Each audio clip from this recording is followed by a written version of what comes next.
High বন্ধুরা, কি করছেন? আমি একটা রুই মাছের ভিডিও নিয়ে এসেছি বাঙালি স্টাইলের। দেখুন, নুন হলুদ মাখে নিলাম।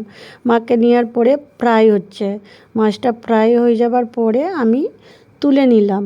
তুলে নেওয়ার পরে দেখুন তেল দিয়েছি, তেল দিয়ে কড়ি পাতা দিয়ে তারপরে পেঁয়াজ দিচ্ছি। পেঁয়াজগুলো একটু ভাজা হয়ে যাবে, তারপরে আমি দিলাম কাঁচা লঙ্কা। কাঁচা লঙ্কা দেওয়ার পরে আদা রসুনের পেস্ট দিচ্ছি। পেস্টটা দেওয়ার পরে টমেটো, নুন দিচ্ছি। নুন দেওয়ার পরে দেখুন একটু আমি আদা রসুন হয়ে যাবার পরে তারপরে আমি লঙ্কা গুঁড়ো, হলুদ গুঁড়ো, গরম মশলা, ওটা কষা হয়ে যাবে। কষা হয়ে যাবার পরে তারপরে জল দিলাম। জল দেওয়ার পরে ওটা ফুটবে। ফুটার পরে তারপরে আপনারা মাছগুলো দেবেন। মাছগুলো দেওয়ার পরে দেখবেন ভালো রকম হয়ে গেছে। কি হয়ে যাবার পরে দেখুন আমি ধনেপাতা দিচ্ছি। ধনেপাতা দিয়ে নামিয়ে নিলাম। তো আপনারা